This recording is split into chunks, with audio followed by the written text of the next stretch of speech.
Hey everyone, welcome to my channel, The Transparent Homeschool. Today I'm going to show you what I do with my 3-year-old to keep her busy while my son is doing his kindergarten work. So I'm going to kind of split it up into like letters and numbers and things, and then we'll start with this book right here.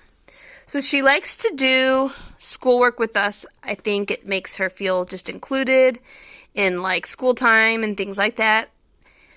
She does. I mean, I'm not really sure why, but she absolutely loves doing work pages. And so I bought this just at the store. And it's actually a pretty good book. It's very colorful. And I think the topics it covers are pretty appropriate for preschool, like it says. So first it goes over colors and then shapes.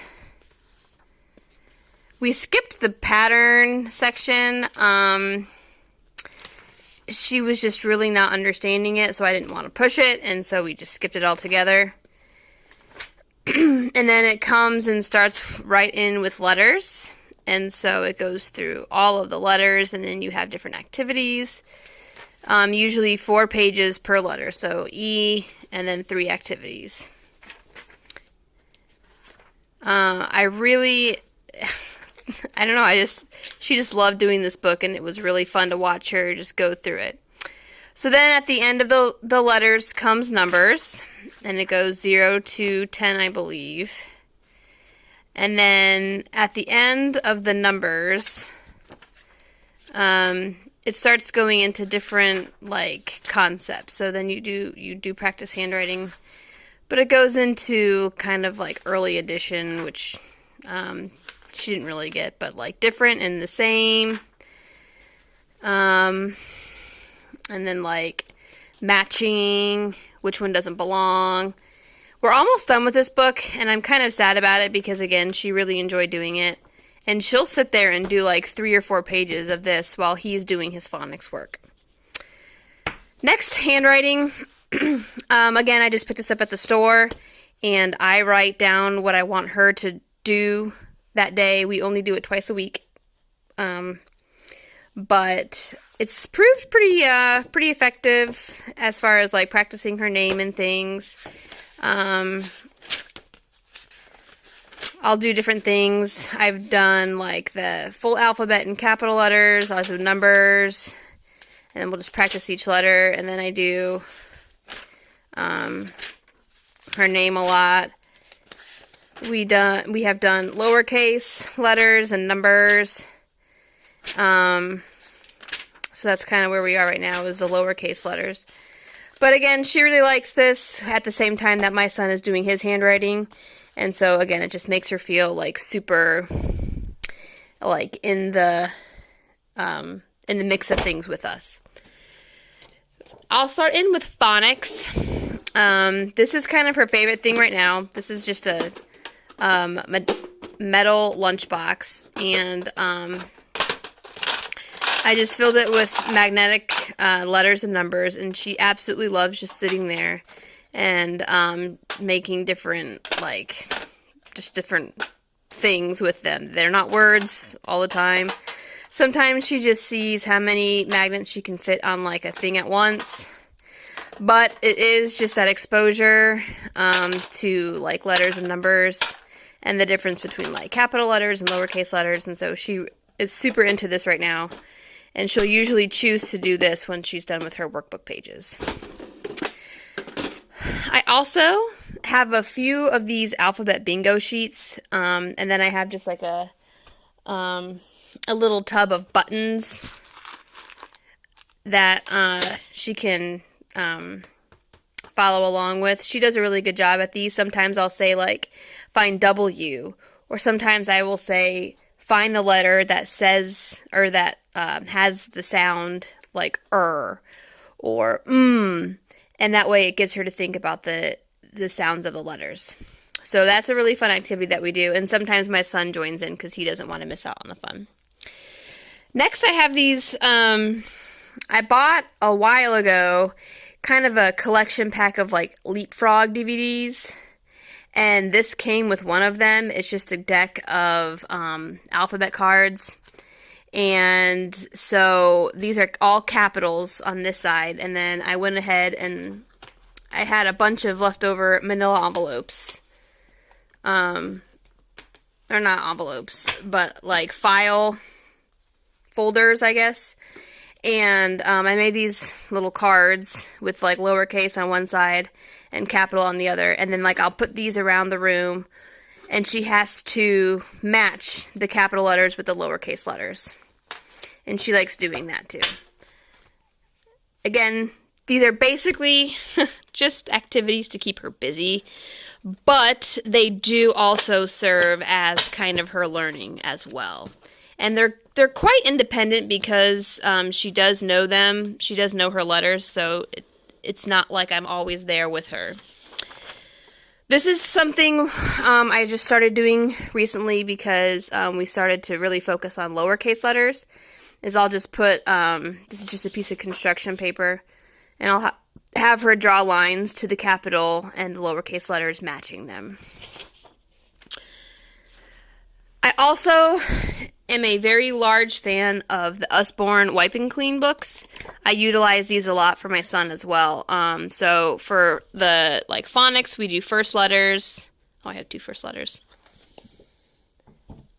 Beginning pen control. This is just like doing shapes and things, but it's just getting that practice in of controlling your pen. And then the lowercase letters. So she'll do these once a week. And then I'll like alternate between the 3 of them. And then last for phonics, what we do is, because she knows all of her sounds with her, like with the letters, we have started to do sorts. And so like each bag is a different letter, and so inside is the letter and then a whole bunch of different pictures that go along with it. And so I'll grab like 2 of these out at a time, and like put the J over here and the F over here, and then she has to sort out which pictures go with which letter. She has really a really fun time doing this, but I do have to help her just because she's still a little young for kind of figuring that out on her own.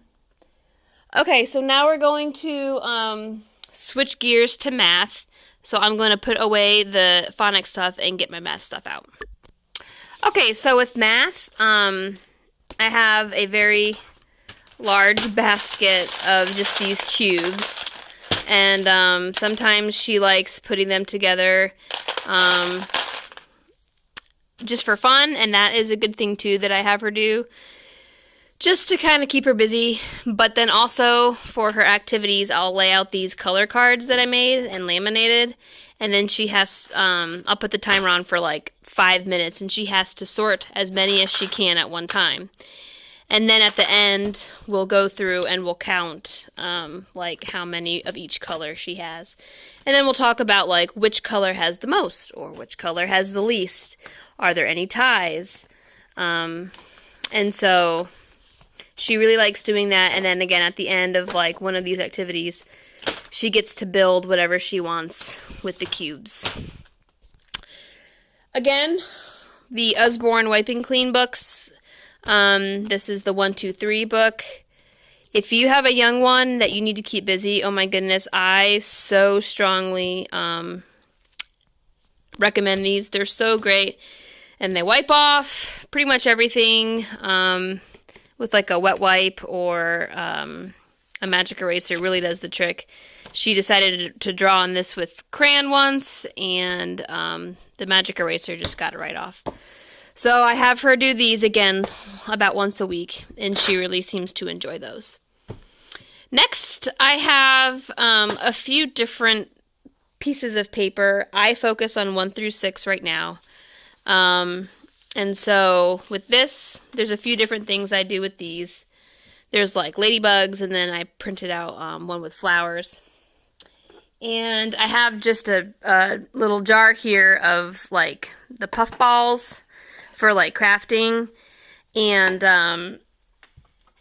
I have these pliers, and so she has to go into the jar and get out like as many puffballs as the number says and match.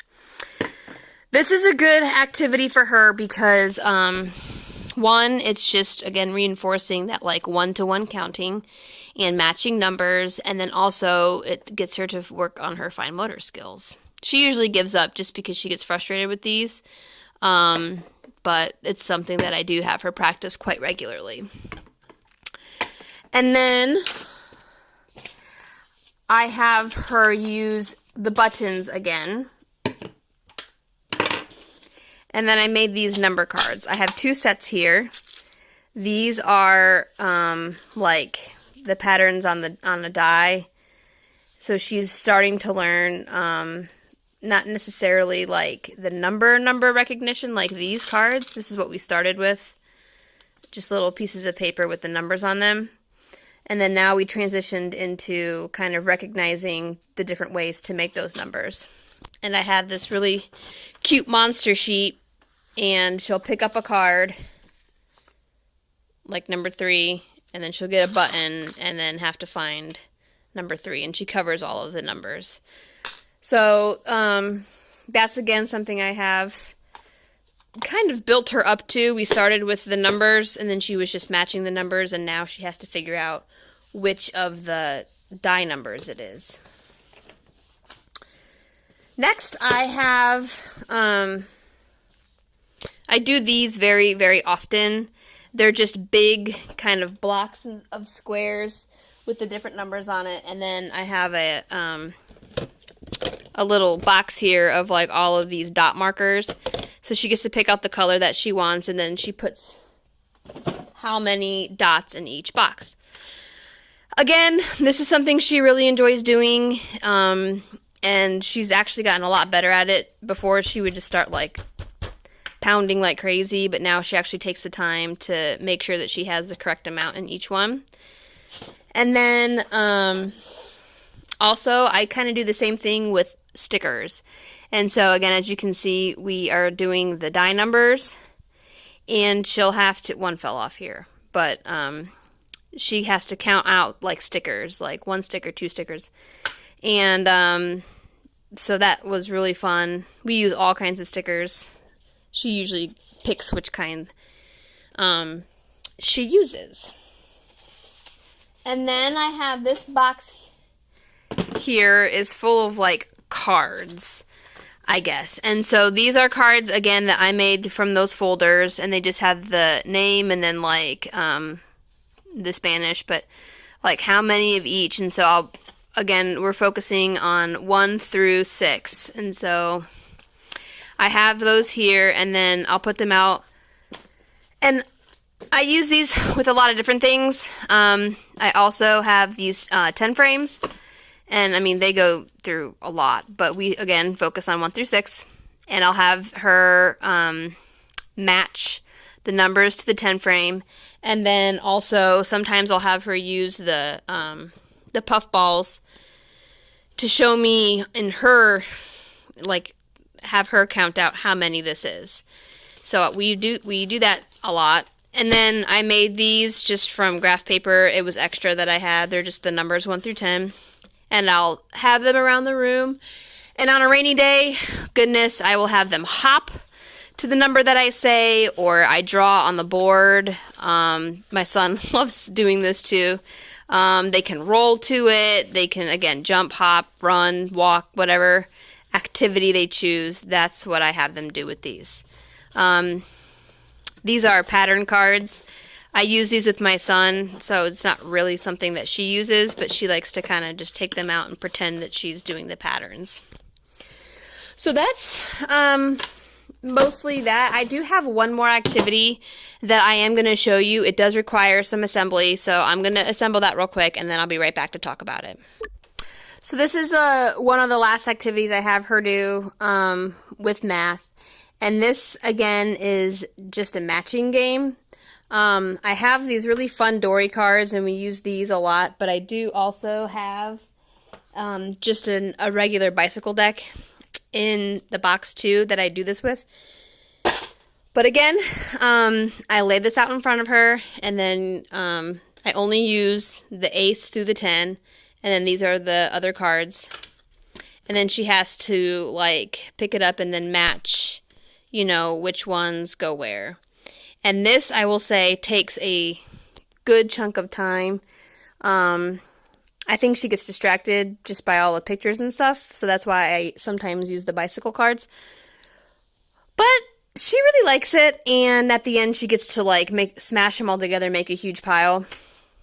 But this is something that we do, and that she really enjoys. Once she starts getting a little bit older, I did this with my son too. I kind of started him out this way. You turn the cards over,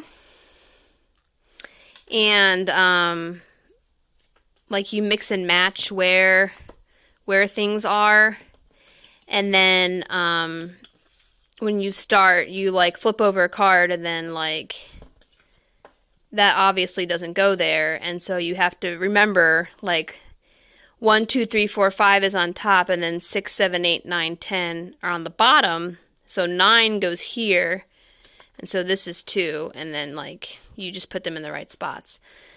So we do that, and, or I will be doing that when she gets a little bit older, but, yeah, so the cards thing she loves doing, and it does take her a while, so it keeps her little hands and her mind busy for a good chunk of time. Plus, Dory is super fun, so that's good. So thank you for watching. Again, this is just what I do to keep her busy. And I will be doing a little bit more next year, since she's going to be a year older.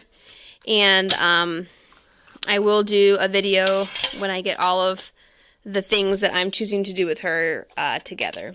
So, thank you for watching, and have a great day.